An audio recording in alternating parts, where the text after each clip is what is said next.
Dear student, विशिष्ट ऊष्मा आज हम लोग पढ़ेंगे इस वीडियो के माध्यम से। विशिष्ट ऊष्मा होता क्या है? तो सबसे पहले प्रयोग के आधार पर देखा गया जो ऊष्मा है वो किन किन बातों पर निर्भर करता है। ओके, ऊष्मा से रिलेटिव जो है जूल का भी नियम है, ऊष्मा और ऊर्जा बिल्कुल एक दूसरे के रूप में है। ऊष्मा ऊर्जा एक दूसरे के रूप है। ऊष्मा को Q से लिखा जाता है और ऊर्जा को हम W से लिखेंगे यहाँ पर। तो ऊर्जा भिन्न भिन्न प्रकार की होती हैं। तो जैसे मान लेते हैं कि दो बर्तन हैं इसमें। अब एक में मान लेते हैं यहाँ 2 लीटर पानी भरा हुआ है और एक बर्तन बहुत बड़ा है इसमें जिसमें 50 लीटर पानी भरा हुआ है। ओके, बहुत काफ़ी संख्या में इसमें जल भरा हुआ है। अब क्या देखते हैं इसमें ऊष्मा। अब ध्यान दीजिए यहाँ, अगर इसको हम गर्म करते हैं, इसको हीट करते हैं तो सबसे ज़्यादा ऊष्मा किसमें ज़रूरत पड़ेगी? बॉइलिंग पॉइंट यानी इसको अगर हम खौलाना चाहें तो इसमें सबसे ज़्यादा ऊष्मा इसमें लगेगी। क्यों? क्योंकि यहाँ जो है इसका द्रव्यमान ज़्यादा है, इसका द्रव्यमान कम है। तो ये पूरा जैसे इसमें ज़्यादा है द्रव्यमान, इसका द्रव्यमान कम है।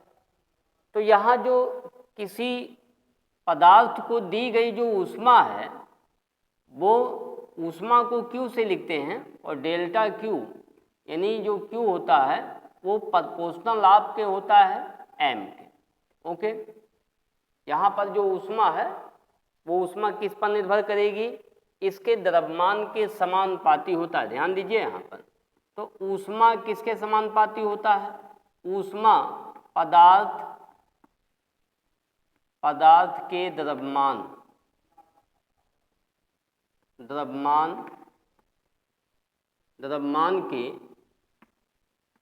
समानुपाती होता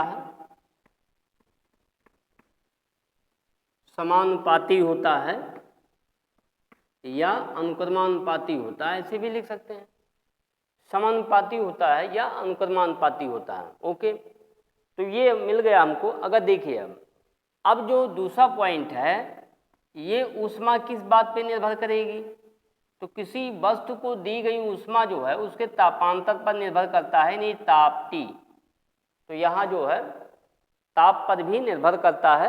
तो तापांतर अगर मान लेते हैं पहले इसका ताप T1 था और बाद में ताप T2 हो जाता है तो इसे डेल्टा T लिख सकते हैं यहाँ पर। तो ये हो जाएगा डेल्टा T। तो डेल्टा Q यानी ऊष्मा जो होता है ऊष्मा डेल्टा T के समानुपाती होता है। तो यहाँ ऐसे भी लिख सकते हैं, ये इक्वेशन यानी लिख सकते हैं ऊष्मा ताप के समानुपाती होता है।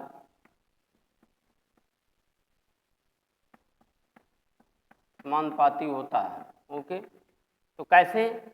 जैसे देखिए यहाँ पर अगर मान लेते हैं इसका ताप 50 डिग्री सेल्सियस है, इसका ताप 2 डिग्री सेल्सियस है, तो यहाँ से स्पष्ट हो जाता है जिसका ताप अधिक होगा उसमें बहुत अधिक मात्रा में ऊष्मा मिलेगी। इसको अगर आप टच करेंगे तो सबसे ज़्यादा हीट आपको वो लगेगा और ये कम लगेगा। जिसका द्रव्यमान ज़्यादा है वो ज़्यादा हीट होगा और जिसका द्रव्यमान कम है वो कम हीट लगेगा यहाँ पर। ठीक है, तो यहाँ दोनों पॉइंट से स्पष्ट हो गया कि यहाँ जो ऊष्मा है वो दो बातों पर निर्भर करता है।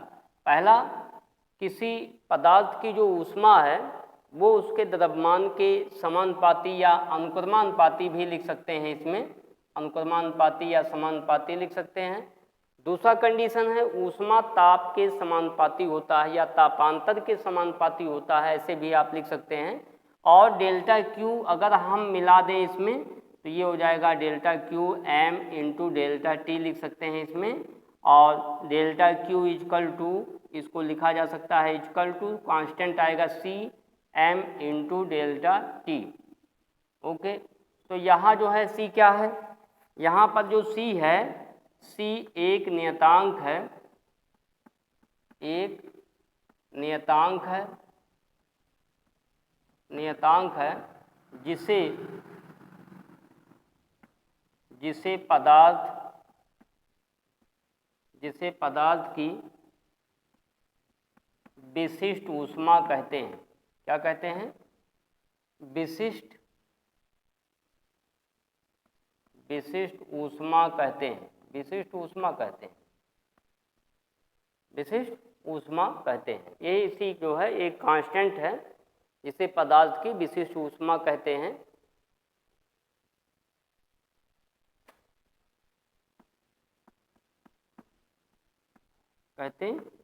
ओके। अब यहाँ पर जैसे देखिए C का मात्रक क्या होगा। अब यहाँ पर C का मात्रक जो होगा वो आप C का मात्रक ऐसे निकाल सकते हैं। तो C इक्वल टू हो जाएगा डेल्टा Q और बटे m इंटू डेल्टा T।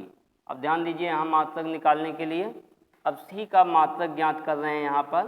तो मात्रक कैसे निकालेंगे? यहाँ पर देखिए C का मात्रक, तो C का जो यहाँ पर मात्रक होगा वो क्या होगा? मात्रक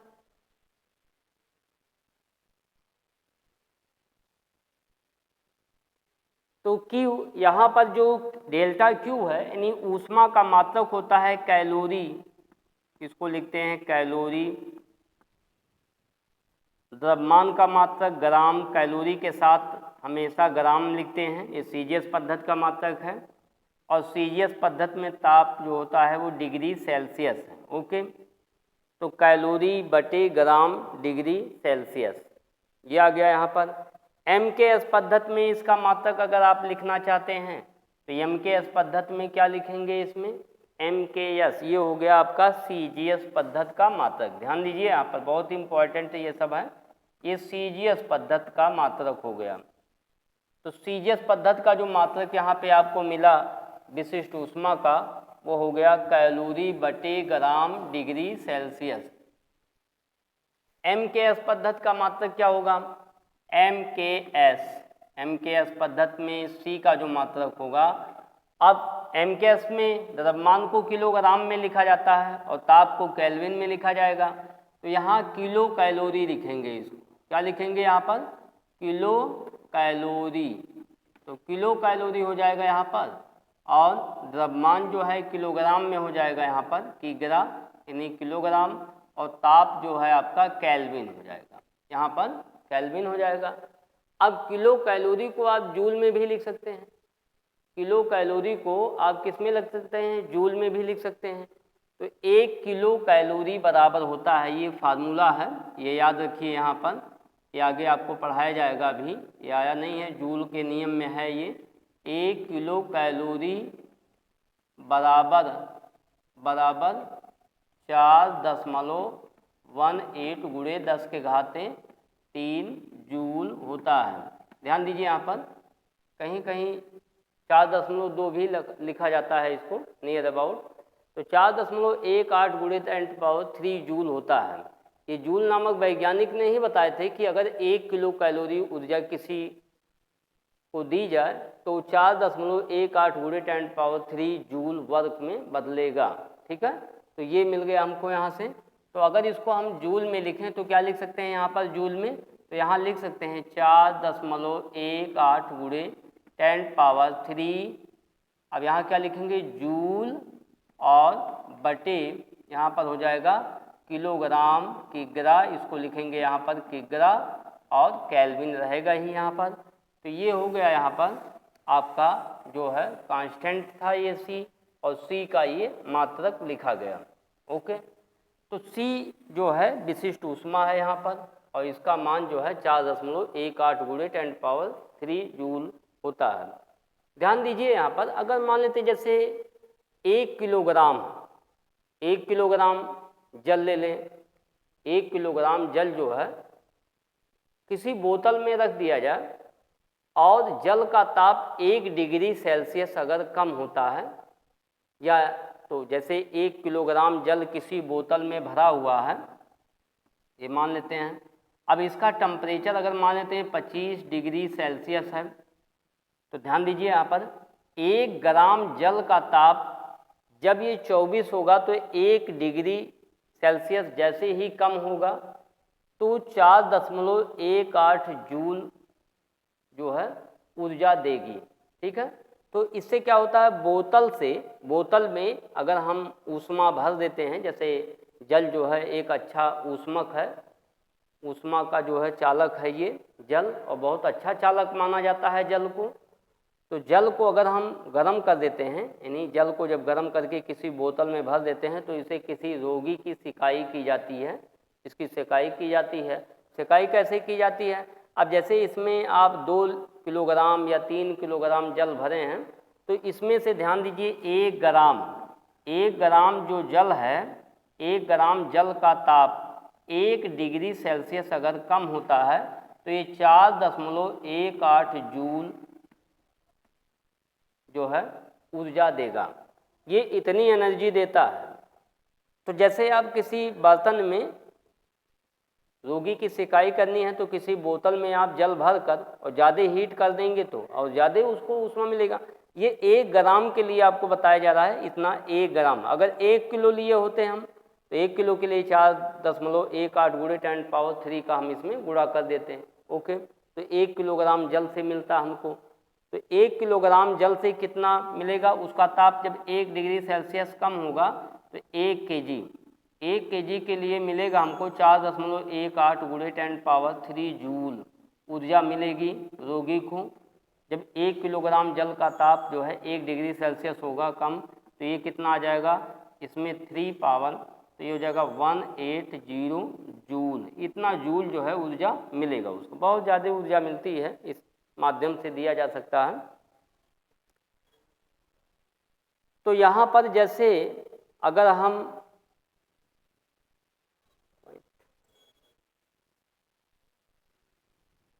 ठीक है, तो यहाँ पर इसका गुणा करेंगे इसमें, और ठीक 2 अंक के बाद लग जाएगा 10 मिनट। ठीक, ओके। आइए देखिए यहाँ से, अब यहाँ पर जैसे आपको बताया जा रहा है, तो यहाँ पर जैसे 1 किलोग्राम जल का ताप अगर 1 डिग्री सेल्सियस कम होता है तो यहाँ 4180 जूल ऊर्जा मिलेगी। तो जैसे बहुत ठंडे स्थानों पर जो मकान बनाए जाते हैं उसमें ऊष्मा, यानी उसको गर्म रखने के लिए कमरे को जो है उसके चारों तरफ क्या करते हैं, एक पाइप दौड़ा देते हैं और उस पाइप में जो है ऊष्मा यानी जल भेजा जाता है। और ये जल जो है, जब जल का ताप 1 डिग्री सेल्सियस कम होता है 1 ग्राम जल से, तो 4.18 जूल ऊर्जा इस कमरे में आती है। तो इस तरह से अब सोचिए यहाँ पर कितना जल इसमें भेजा गया होगा। इसके चारों तरफ जो पाइप दौड़ाया गया है इसमें जल होता है, और जल खौलता हुआ जल जब इसमें से होकर आएगा तो ये धीरे धीरे जब ठंडा होता है तो ये ऊष्मा को क्या करता है, इस कमरे में छोड़ता है। तो 1 ग्राम जो है कितना ऊर्जा छोड़ेगा, 4.18 जूल। तो इस तरह से जो है ये कमरा पूर्ण रूप से गर्म होता है। तो यहाँ व्यक्ति जैसे कारखाना है या कुछ है, तो यहाँ पर जो लोग काम करते हैं तो उनको ठंडक नहीं लगती है। ठंडक के दिनों में ये एक्सपेरिमेंट लगाया जाता है, ऐसा बना के जो है किया जाता है। ओके, तो ये हो गई विशिष्ट ऊष्मा। तो विशिष्ट ऊष्मा का उपयोग भी है, काफ़ी उपयोग है इसमें। तो अभी आगे टॉपिक आपको बताया जाएगा इसमें विशिष्ट ऊष्मा कितने प्रकार की होती है। तो विशिष्ट ऊष्मा 2 प्रकार की होती है, स्थिर दाब पर विशिष्ट ऊष्मा और स्थिर आयतन पर विशिष्ट ऊष्मा। ये नेक्स्ट अगले वीडियो में आपको बताया जाएगा विशिष्ट ऊष्मा के प्रकार। Okay, thank you.